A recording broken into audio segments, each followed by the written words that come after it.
po, parcel po kay Lisa Recbo. Lisa Recbo po, tao po.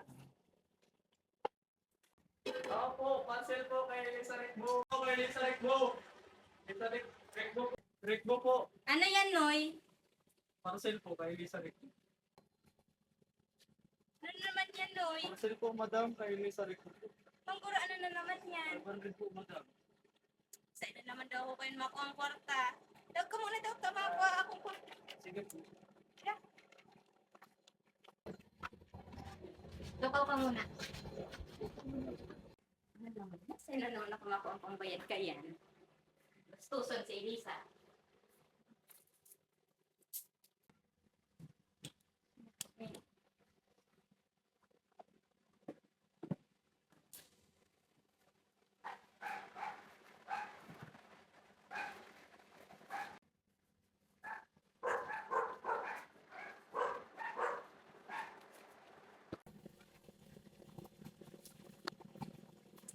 Ano eh? Hindi nga ang bayad.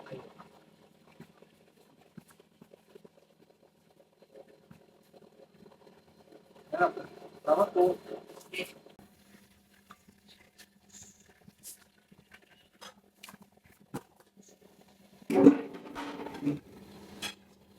Hoy, Elisa.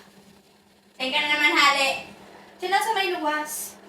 Ang pagiging paggastodora mo, ha? Dahil ako mayaman, dahil kita mayaman. Ano na naman yan? Tapang relibok nindo. Abot sa luwas ang relibok nindo ha. Yung aki mo, ano naman ang pigpaparabakal? Ano na naman ka ng pinakal? Ano Lisa, anong pinakal mo na naman? Parcel ka naman gara. Ika ha, sabi-sabihan mo yung aki mo. Anong pinakal na naman?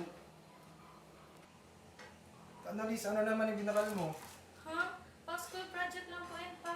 Pang-school project mo lang pala. Pabayaan mo na, pang-school project mo lang pala.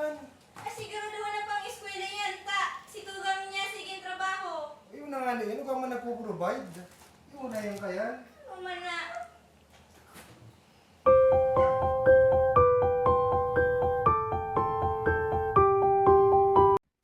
Wow, Jana. Ayun sa mga aking mo. Lisa, Reme, makakana.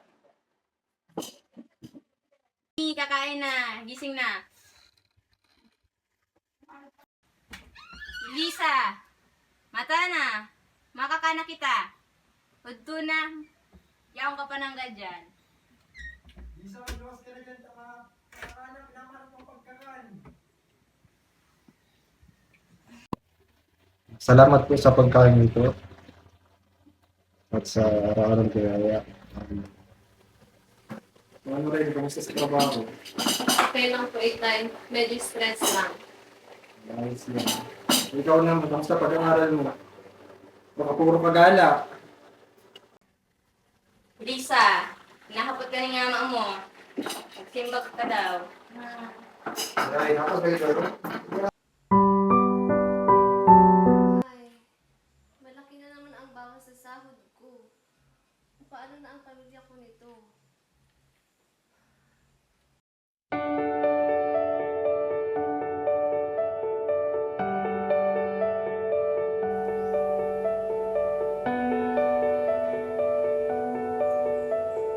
Pwede ang ako pa di. Trabaho na.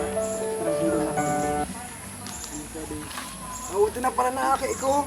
Nabuon, may aki ko pala ng dealer nila S shampoo. Mukhang lasing ka na po, Itay. Day pa, naglilibang kami. Day pa. Dadalhin na po kita sa loob Ah, para dahil. makapagpahinga ka na. Bade, kamo naman ay bade. Sige pa rin. Ano po, Itay? Bade, Ano na po bahala, kami sa inyo? bahala na kami dyan na. Bade, sige na.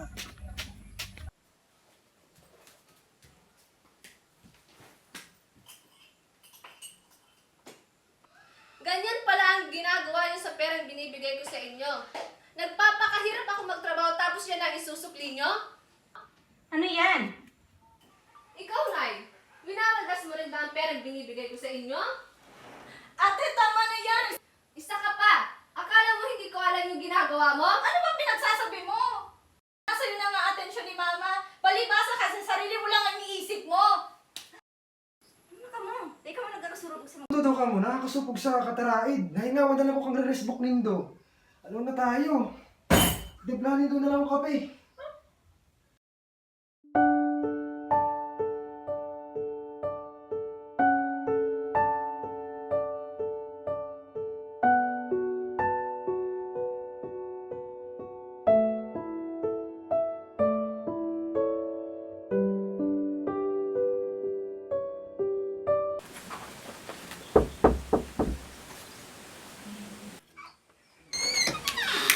Remy, maulay muna kita. Sige po, Nay.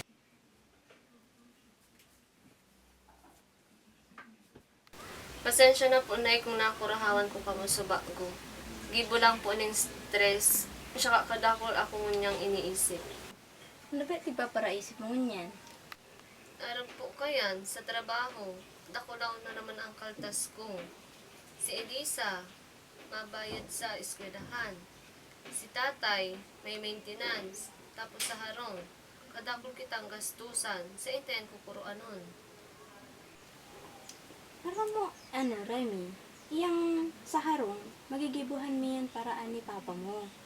Si kay Elisa man, yun naman lang ang problema, tadiit na lang natabang kay Elisa ta.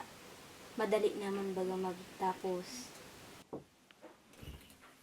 Ate?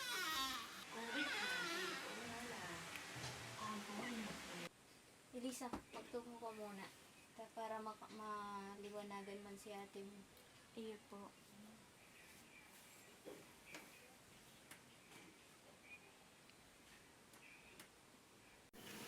Ate Remy, sorry kung iniisip mo na take for granted ko lang sa mga ginigibong mo para sa amin.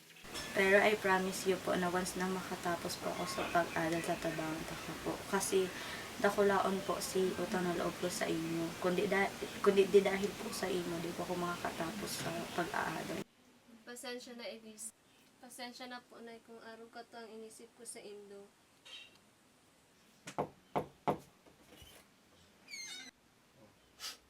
Kamusta? Nakapag-ulay-ulay na ka mo? Iyo na po, Tay. Ay, Marayman. Pasensya na din kang sa mga nasabi ko kang nakaagi. Para kang sugma. Siyempre, nakainom. Pasensya na kung may problema ka, sabihin mo lang sa muya.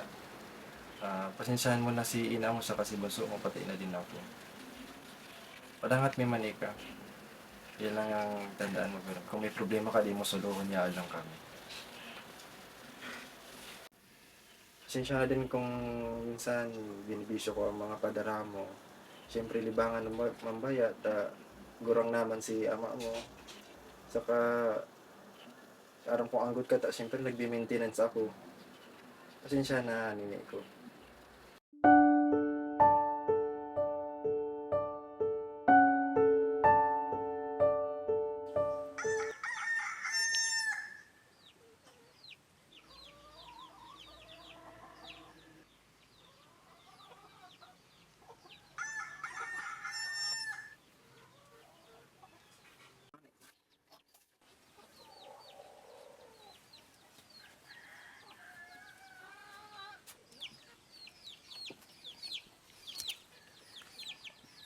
Ako si Teresita. Mas bistado ako sa apod na Sita o Manay Sita. Panganay sa apat na magturugang. Dahil amay kaming nawaran ina, ako na ang naging pangaduwang ina sa kong mga tugang. Amay kong namatayan ang hirap as na responsibilidad kang sarong ina.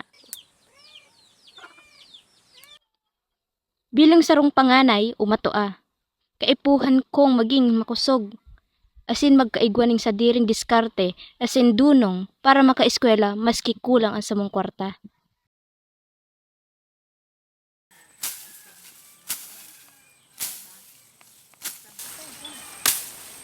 Kape ka muna. Ay, sinilo sa kasili. Ito pa baga. Marataan na daw na magtabang sa kuya.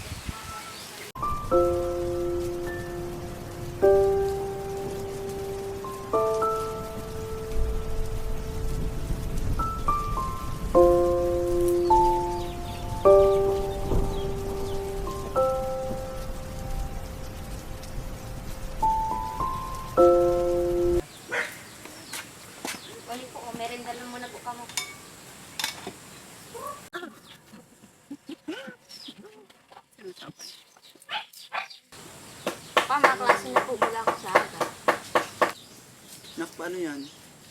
Yun na lang ang kwarta ko. Nak, kasya na yun sa simana mo.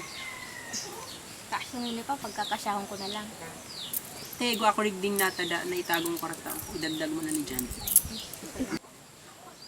Uni pa manay o pandagdag sa balon mo.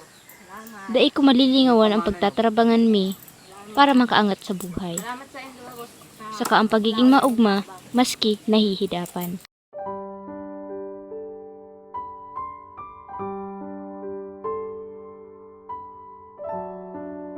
Lalo kong namatian ang ugma, hirap asin responsibilidad kan sarong ina, kang nakaibahan ko si Prudencio Recbo, ang sakong agong. Asin kang nagkaigo kaming mga aki na ang pangaran ay Remedios asin Elisa. Ang masasabi ko lang sa gabos na mga panganay, umatoa, maging maugma ka mo, maski sa simpleng bagay lang. Ta, pag nagurang na kamo, mas matatandaan nindo ang mga simpleng bagay, kaysa sa mga engranding ganap na pangpakitang tao lang. Daay manindo paglingawan mga hirap na naranasan nindo sa buhay. Ta iyan ang dahilan kung taano kamo, yaon ngunyan. Aram ko na pagal ka na sa mga responsibilidad na inako mo. Pero kaipuhan mong magpakusog. Maging matatag para maabot mo ang mga pangarap mo sa buhay. Diit na lang, yaong ka na duman. Diit na lang, maaabot mo na ang sa imong pangarap.